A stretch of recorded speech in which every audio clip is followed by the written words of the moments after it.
bien qu'on ne reste pas debout, assieds-toi. Puisque nous en sommes aux explications, prenons le temps qu'il faut. Après tout, c'est pour mettre les choses au point que nous sommes venus de si loin. Je ne sais pas si tu te rends bien compte que tu nous as forcés à faire ce voyage pour savoir exactement ce que tu deviens. J'ai tellement pleuré, si tu savais. Je m'ennuyais de toi terriblement. Je me sentais si seule. Merci bien. Oh, René, tu sais très bien de quoi je parle. Ça toi-même. revient à dire qu'il faudrait que je vive pour vous distraire. C'est fini ce temps-là, maman. Mais quel temps, ma chérie. Nous n'avons que toi. Nous sommes à notre retraite. Ou c'est bien dire que nous pouvons tout simplement faire ce que tu veux, faire comme tu l'entends. Je t'assure, ma fille, qu'il ne s'agit pas là d'enfantillage. Maintenant, ici, je voulais te faire des propositions intéressantes pour t'aider à rétablir ta vie. Et dirais-tu de reprendre tes études, de te préparer une véritable carrière? Au fond, c'est ça qu'il te faut. C'est ce que je fais en ce moment, papa. Mais je veux le faire dans mon pays, pas à l'étranger. Serveuse de café au bureau de Marcel Quentin, tu appelles ça une carrière, toi? Il me semble que tu pourrais faire beaucoup mieux que cela. Tu pourrais te remettre carrément aux études, te préparer une spécialisation, ou alors ouvrir une boutique d'art en Fleury et de faire l'importation d'artisanat québécois. Oui, enfin, quelque chose de très chic. Ce ne sont pas de mauvaises idées, papa. Et tout cela, bien sûr, il faudrait que je le fasse avec votre argent, ce qui veut dire que je vous devrais ça en plus. Mais ma chérie, notre argent, c'est ton argent. Tu es notre seule héritière. Oui, maman. C'est pas ma faute. Et je vois pas pourquoi le fait d'être fille unique me créerait des obligations qui m'empêchent de vivre ma vie, mon destin à moi. N'essaie pas de me faire croire que tu es sotte. Placée comme tu l'es. Tu n'auras pas d'autre alternative d'ici 6 mois que de retourner à ton brave habitant de mari. Mais papa, votre père était bien éleveur de porc et celui de maman planteur de tabac à Saint-Thomas. Et justement, je ne vois pas pourquoi ma fille ne continuerait pas l'évolution de la famille. René, tu vois bien que ça ne mène à rien, cette discussion. Parlons-nous franchement, simplement.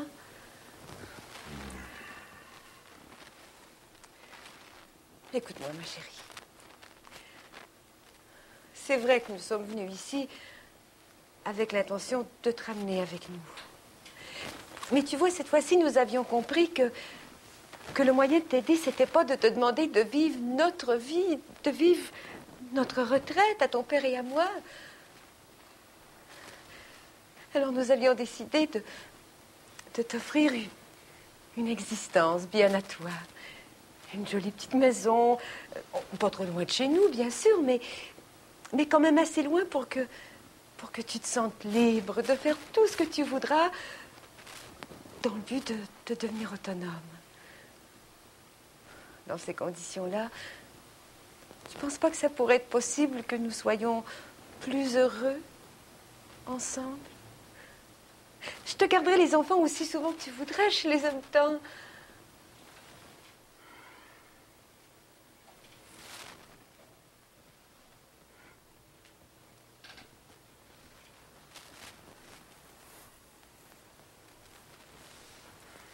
Alors, Malinette, tu vois bien que cette fois, ta mère et moi, on a tiré parti de la leçon. Vous avez rien compris.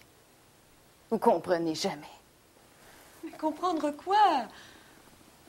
Que vous avez fait de moi la femme la plus insignifiante, la plus idiote, la plus lâche, la plus vénale du monde. Vous m'avez trop aimée, trop gâtée. Vous m'avez donné tout ce que l'argent peut procurer. Des tas de choses pas importantes qui nous empêchent de voir ce qu'il y a vraiment de la valeur dans la vie. À 16 ans, j'avais ma voiture, je faisais des voyages, j'allais chez le coiffeur 2 fois par semaine. En plus, tous mes amis étaient du même milieu que moi, tous aussi gâtés que moi, insécures et sans valeur. Une seule fois, à cette époque, j'ai eu idée de ce que c'était que la vraie vie. Quand j'ai rencontré un brave fils d'habitant, comme mes grands-parents, papa. Ah, je t'en prie, on dirait ma parole que je renie ma famille. Presque, papa. Presque.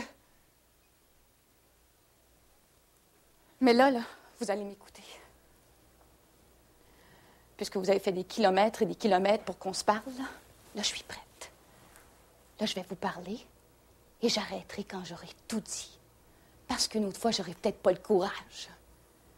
Tu es nerveuse, tendue. Assieds-toi, reprends ton souffle. Soyons calmes. Je savais qu'il se passait quelque chose de grave. D'irréparable. Nous sommes venus jusqu'ici pour nous faire accuser de t'avoir trop donné. À chaque fois que j'en parle avec des amis de mon âge, c'est toujours la même chose. Les enfants des pauvres sont sans ambition. Ils sont écœurés parce que leurs parents n'ont pas eu l'argent pour les combler. Puis les enfants des riches sont révoltés parce qu'on leur a tout donné. Mais qu'est-ce qu'il faut faire? Justement, tout ça est absurde. Oh non, papa, c'est pas si absurde que vous pensez. C'est vrai que vous m'avez trop donné. De ce qui s'achète avec de l'argent. Et pas assez de vie de famille et de son sens. Je vous le dis. Ça a été une révélation pour moi quand j'ai rencontré la famille de Joseph.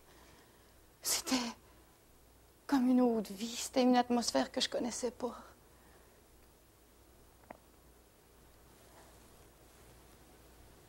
C'était comme l'existence sur une autre planète. Une planète qui aurait tourné plus lentement. Comme pour donner le temps aux gens de se parler, de vivre, puis de s'aimer. Mais j'étais trop jeune.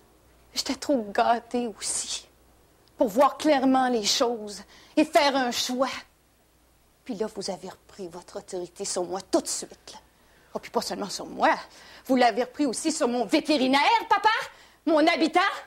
Vous l'avez changé de planète. Puis tout ça, lui, il l'a accepté.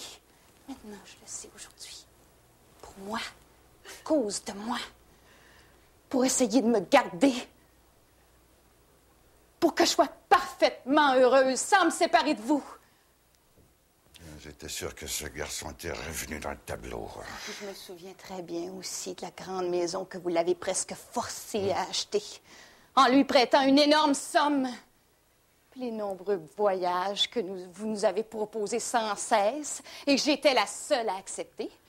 Parce que Joseph était forcé de travailler comme un esclave pour mener un train de vie qui était au-dessus de nos moyens et qui partageait même pas. Mais tu exagères, Roselyne. Tu es juste. C'est après mon départ d'ici, mon installation en Floride. Après tous ces longs mois que j'ai passés à flâner et à niaiser, que j'ai vraiment fait le point, que j'ai vraiment réfléchi. J'étais loin. J'étais à l'étranger. Puis je m'ennuyais de ma petite fille, moi aussi, de ma petite Anouk, que j'avais quasiment abandonnée, sans même m'en apercevoir. Alors je me suis demandé qu'est-ce que j'avais fait dans ma vie de bien et d'utile. Puis qu'est-ce que c'était que le bonheur? Ce bonheur que j'avais à peine aperçu avec Joseph puis toute sa famille. Je l'avais aperçu comme quelque chose qu'on voit à travers d'une porte là, qui s'entrouvre puis qui se referme aussi vite. J'ai mis tous ces longs mois à comprendre que si je continuais à exister aussi stupidement, j'aimais autant mourir. Mourir, vous vous rendez compte? En Floride, là, avec vous, le soleil, puis les fleurs, puis votre argent, j'ai eu 20 fois le goût de mourir tellement je me sentais vide puis insignifiante. C'est pour ça que je me suis sauvée.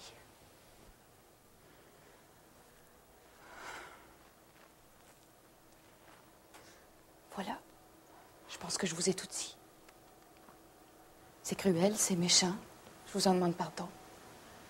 Mais il fallait que je le fasse. Puis maintenant, je me sens beaucoup mieux. Beaucoup plus calme. Parce que je sais exactement ce que je veux.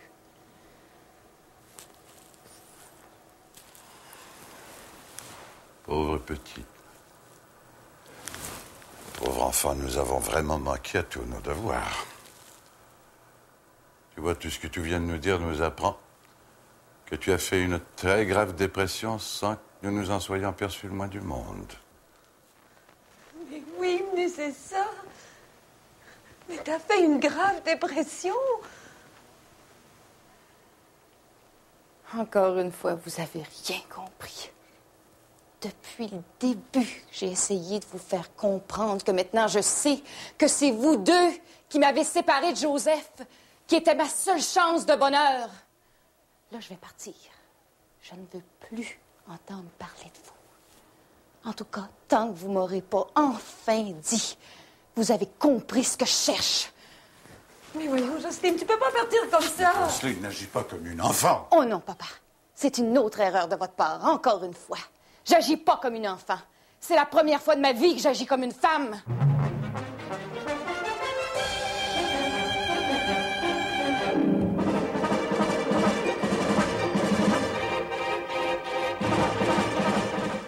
Sur ce jeune homme, Louisa. Oh. Lorsqu'il est arrivé à Paris, pour Isabelle, je l'ai invité à déjeuner. Mon pour lui Dieu, présenter qu'est-ce des qu'il gens peut venir à qu'il cette devait heure-ci? connaître. C'est Michel. Et il m'a Ah, dit qu'il ne c'est devait toi, pas. mon Michel. C'est vrai? Lui, je l'ai invité à dîner. Il n'a pas pu accepter parce qu'il n'avait pas de spectacle. Eh oui, je suis venu faire mon petit tour. Allô? Tu sais, je vivre Annick, qui est pas venue avec toi? Non, j'ai profité que ma mère est venue lui essayer des robes de maternité pour venir par ici. Mais C'est la tout plus va bien? incroyable raison pour refuser une invitation. Oui, que j'ai tout entendue va bien. de ma vie. Ah, ça serait-tu qu'Annick a des ennuis dans sa grossesse? Assieds-toi donc, mon garçon. Veux-tu boire quelque chose? que ce soit. Merci, je suis venu juste une minute en vitesse. Là, je voulais vous demander... Il me semble qu'Annick a toujours eu une bonne santé toute sa jeunesse, hein? Oh, c'est bien certain qu'elle a toujours eu une bonne santé. Oh, c'était pas la plus grosse puis la plus forte de mes filles, mais... Elle n'a jamais été malade. Même pas un petit rhume de cerveau par an. Hein? C'est bien comme ça que je l'ai toujours vu, mais je sais pas, mais il me semble que depuis quelque temps, elle perd son entrain. Ben, c'est ça, c'est son entrain qu'elle perd. Pourtant, il reste 2 mois à faire. Pour moi, là, elle a peur d'accoucher. Tiens. Peur d'accoucher? Mon Dieu, où est-ce qu'elle aurait pu prendre cette peur-là? Certainement pas ici. Ce serait ça qui la rend nerveuse? Je sais pas trop. Des journées, elle mange bien, elle dort bien, puis d'autres fois, elle a le tournis toute la nuit, puis le lendemain, après son travail, elle revient, puis elle n'a même pas touché à ses sandwichs. Et c'est peut-être au médecin que tu devrais parler de ça, hein? Ah, ben, c'est bien justement que quand on est chez le médecin, on dirait que tout va bien. C'est rendu chez nous que l'inquiétude la pogne. Ouais, mais tout ce que tu dis là, mon Michel, là, moi, je m'en suis aperçu les dernières fois qu'il est venu nous voir. C'est vrai, papa? Ouais, je pense que je devine ce qui se passe. Il y a de ma faute là-dedans. Ben voyons donc, son père. Là, une idée. Ben, il y a de ma faute, je le sais. J'ai tellement dit depuis qu'elle est haute de même qu'elle ressemblait à sa grand-mère Rosabelle qu'elle doit un peu y ressembler en toute. Oh! Mais c'est pas bête, ça. Mais comment ça? Ben, elle doit avoir peur de ne pas rendre son bébé à terme, comme sa grand-mère. Ah, tu as bien raison.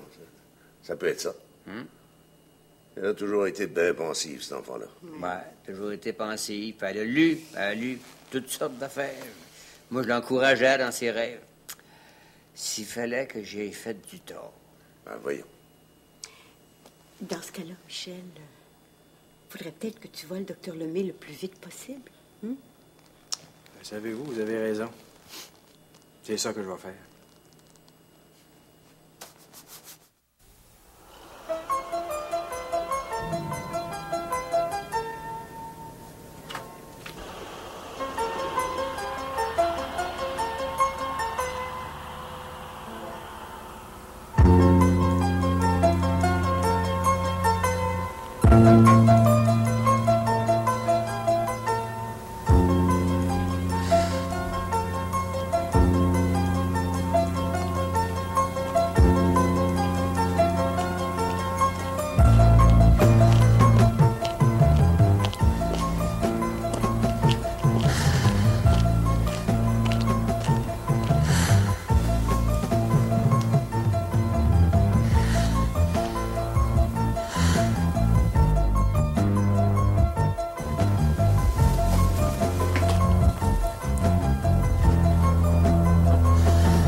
faut que je te parle.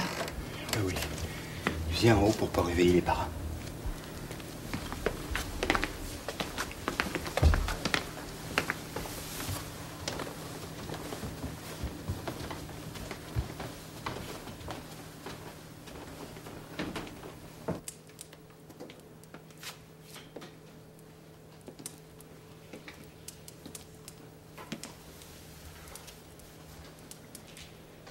Je m'excuse vraiment de te déranger, Joseph. Ben voyons, tu me déranges pas. Allez, assieds-toi. Qu'est-ce qui se passe? Assieds-toi.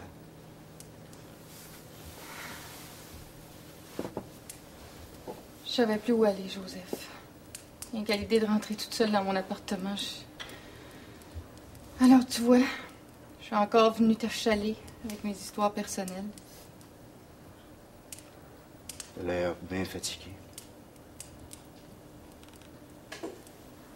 Je regrette. J'ai été un peu dur avec toi au téléphone.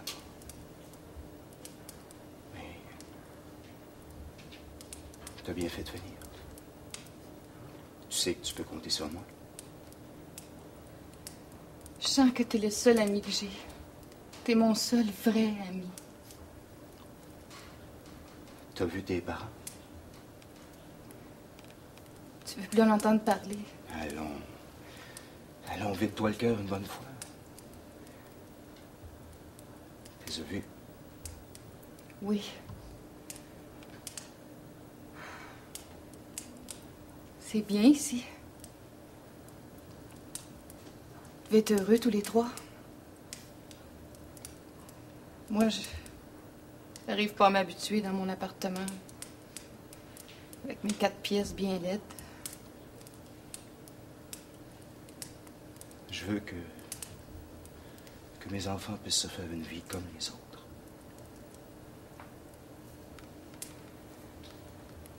C'est vrai que c'était dur ce que tu m'as dit cet après-midi à propos de Kevin. Mais je pense comme toi. Nos enfants, ils ont assez bâti. Je suis content que tu sois d'accord. On est 2 adultes. On peut s'entendre. Au moins sur ce sujet-là. C'est ce que j'ai compris en voyant mon père et ma mère ce soir. Quoi donc? Que mes enfants, à moi, ils n'avaient pas à faire mes 4 volontés. Pas plus que moi, j'ai à me forcer pour plaire à mes parents. Qu'il fallait que je cesse de penser rien qu'à moi. Que je décide en pensant à eux d'abord. Ça fait bien plaisir de t'entendre parler comme ça. Mais enfin, tes parents, qu'est-ce qu'ils veulent exactement?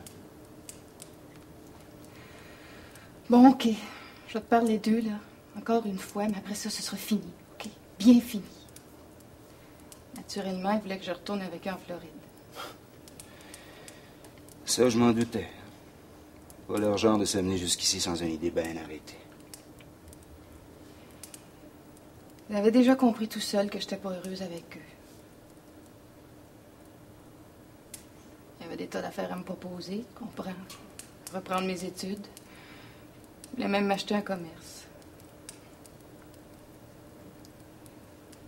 C'est tellement triste tout ce que je leur ai dit, Joseph. Mais j'avais pas le choix. Tu leur as dit quoi? Que je bougerais plus d'ici. Que je resterais à Joliette. À cause de mes enfants. Et de mon travail. Qu'il n'y avait plus à se faire aucune illusion. Mais je suis sûre, pas un instant, ils vont se dire que c'est moi qui ai raison.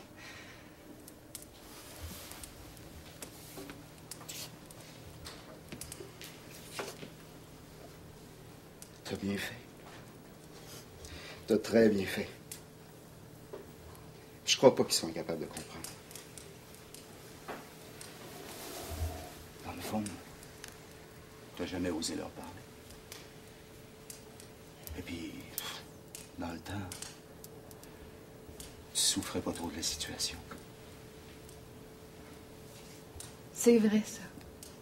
Avant, je voyais rien. Je comprenais pas pourquoi la vie que je menais me rendait si blasée. C'est vraiment quand j'ai été séparée de mes enfants, et de toi que j'ai compris.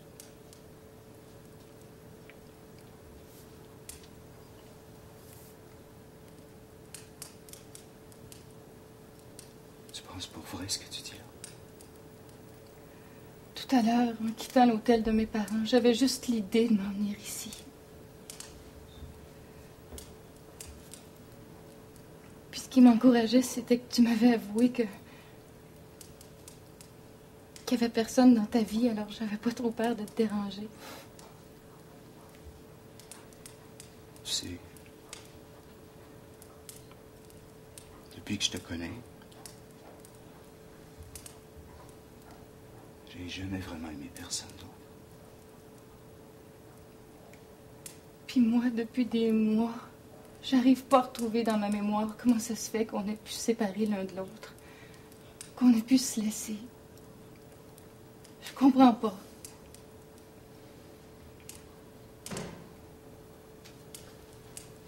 Maman, qu'est-ce que tu fais là? Je suis venue discuter avec ton père. On avait des choses à régler. Maman. Mon Maman. petit Kevin, qui est tout endormi. Hein? On vous a réveillé, hein, le pauvre petit. Est-ce que maman elle reste ici? Il est tard, c'est vrai. Vous vous êtes encore chicanés. Non, non, Anouk. Ton père et moi, on parlait tranquillement. On se chicane plus. Ben alors, je comprends pas pourquoi vous êtes pas encore ensemble. Jocelyne, tu vas rester ici, avec nous. Reste. Oui, maman, reste. Tu veux vraiment que je reste, Anouk? Oh oui. Pour une fois que j'aurai mes parents, comme tout le monde. Mais oui. T'as rien qu'à prendre le lit de les enfants. Ils coucheront ensemble. Ça te ferait vraiment plaisir que je reste? Bon, OK, je vais rester. Je partirai demain. Viens tant Kevin, on va dormir ensemble pour laisser la place à maman. Ah, je vais aller refaire mon lit. Je suis assez contente. Tu restes, hein, maman? Tu viens? C'est entendu.